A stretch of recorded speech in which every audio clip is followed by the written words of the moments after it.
My teaching pedagogy is based around creating a positive and supportive atmosphere while nurturing every student's individual interests and needs. Being an educator is an important and praiseworthy job that demands commitment. And as an educator, I want to make a mark on my students' lives, being positive and inspiring. I believe one of the most important components of a successful learning space for children is truly understanding students and their interests, to celebrate this individuality and to fully engage them in order to create them to their full potential. I encourage and support students through a very caring, inviting, positive and safe and welcoming classroom environment, through which I ensure I'm very approachable to all students, staff and parents. This is reflected through my positive relationships with the whole school community.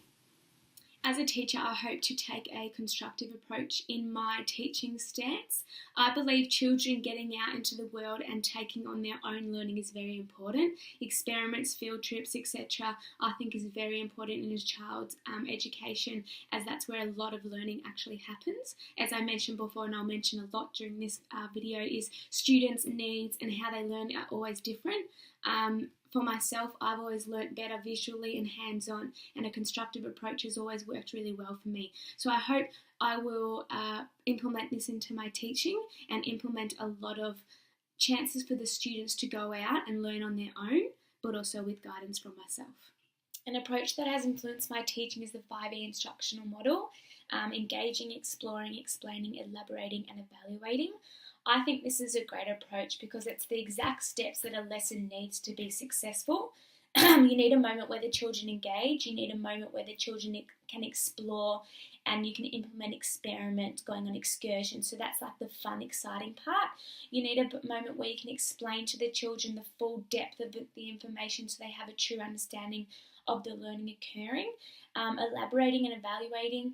Evaluating is perfect so the students can actually self-assess to see what they're doing, how they're doing it, where they can improve, but also areas that they can further their research. So I've always loved using this model, and I can't wait to implement it in my future teaching.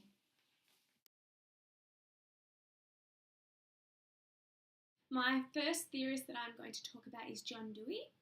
I relate to John Dewey, and he has had an influence on my teaching stance with his idea of experiences. As a student, I learn better visually and being involved in activities. So activities that I get to go out and explore the world, or go on the internet and learn on my own, but also hands-on. So models and learning through what I'm creating with my hands. One point that is very important that John Dewey does make is, does not mean that all experiences are generally or equally educative. This means that I need to make sure that all my experiences are actually getting my learning intention across. I can make the mistake in focusing on experiences that are fun and ensuring my students are having fun and smiling, but I would rather implement that with my learning intention, so not only are the students having fun, but they're also coming away with the learning intention that I aim for, and that my lesson is an actual success. My second theorist is Jerome S. Bruner. Bruner's framework is based upon the theme that learners construct new ideas or concepts based upon existing knowledge. The way Bruner actually influences on my teaching stance is his his belief of instructions, and the 4 features of Bruner's theory of instruction. The first one is predisposition to learn. This is to move the learner towards a love of learning in general, or learning something in particular. I believe I implement this in my teaching and my lessons. I'm always wanting the kids to learn something that they want to learn, but also wanting my students to have the love of learning and the motivation to learn. The second is the structure of knowledge. Is it possible to structure knowledge in a way that enables the learners to mostly grasp the information? I believe that I will implement this in my future teaching, and I'm learning to do this process. I don't believe I'm great at it at the moment, but in the future I hope that I do structure knowledge in a way that, as I said, enables the learners to most grasp the information. The third one is the 3 modes of representation: visual, words and symbols. I hope to always have a different variety in my lessons, present lessons visually, present lessons with reading and using symbols to help make my lessons effective, engaging and exciting for the children. And the fourth one is effective sequencing. He talks about, is there an actual successful way in providing a sequence that's going to provide for all students' needs? I don't think there is an exact way, but there is a way that you can know your students and how they learn, so you can think of an effective sequence that is going to provide for most of your students and have an outcome of successful learning.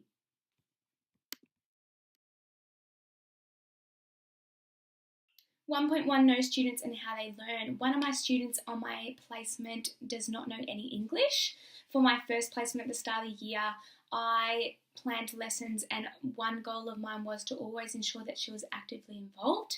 The actions that I took place was I translated the instructions into Italian, and I translated the learning intention into Italian, so she always understood what the learning intention was and how to complete the task.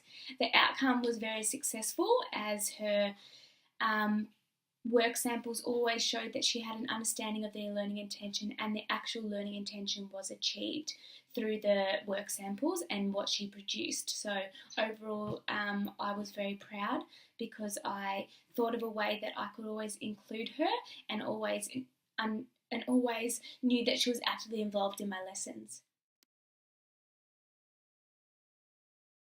At the start of my placement, my mentor approached me and wanted me to be involved in planning a unit. The unit was Asian culture, and the main focus was the kids hopped into groups and were able to research on a particular Asian country, and at the end of the term they would present an expo to their family, friends and fellow staff. Meeting this standard select and use resources, the whole goal of this unit was to provide resources that were different. So use of ICT, use of the creatives like posters and paper and art, and then using also other resources such the kitchen, where they had to cook and create different foods of their culture. The actions that took place were designing tasks that actually that actually forced the children to use these resources. So asking the children if they could create a quiz of different information about their country, so they had to use the internet, so they had to use ICT. Getting the kids to create a meal that represented their country, so they had to use the kitchen. The outcome was really successful. The expo was produced through different types of resources. So we had PowerPoints, we had posters, we had food that the children presented to their families to eat. So it was great, which met the standard 3.4 select and use different resources, which was through my placement. One example is at my placement school at the very beginning of the year. There is myself and the 3 grade 6, 5, 6 teachers. So as a group, we were presenting the students with addition, and we needed to understand where the students were at where they were meeting in the Victorian curriculum. So were they sitting at grade 6 level, or were they below or higher? So to find this out, we gave our students a pre-test. The students weren't given any knowledge or guidance in how to do this test, because we wanted to really see where they were at. So pretty much they were told to do the test. They sat down, they did the test, and afterwards we were able to see where each student was meeting in the Victorian curriculum standards. We ended up with 3 types of groups. We had the highest one group at a higher point where they were exceeding where the grade 6s should be meeting in the Victorian curriculum. So they were sitting pretty much in year 7 standard. And then we had a group that were meeting the expectations for grade 6s for addition. And then we had a group that was meeting level 5, which meant that they were lower. Being that there was 3 teachers in the team, we separated all the students in 5 and 6s in the high, middle, and low. So all students that were meeting higher where they were meant to be met in the Victorian curriculum were given to work with one teacher. Myself and my mentor teachers were given the students that were meeting where they're expected to be, and then the final teacher was with the lower group. This meant that we got to plan for the students. Our main goals for all groups was to improve learning. So at the end, we'll have a post-test, and we want to see that all students have improved. So obviously the teacher that was working with the higher group, they needed to be challenged further than the expectations of grade 5 and 6s. And then with the group that myself and my mentor teacher were meeting, it's great that they were meeting the expectations of grade 6 level, but we wanted to challenge them more and broaden their knowledge. And with the lower group, we wanted them to bring them up to the standard that they need to be meeting. The actions that were taking place were each teacher individually had to plan for their lessons. So myself and my mentor planned lessons that were going to broaden our children's knowledge and ensure that they came away from these lessons with a higher knowledge of addition and were meeting actual Year 7 standard. Even if they weren't meeting Year 7 standard, they were learning more knowledge than what the Victorian curriculum actually expects grade 6s to know. The outcome was very successful. So in the end, we had a post-test, and this showed where our students were meeting in the Victorian curriculum after all these lessons. So they had about 3 lessons. So the outcome was brilliant, and all students showed that they had improvement, and they actually had taken away the main learning intentions, and they learnt more skills and knowledge to do with addition.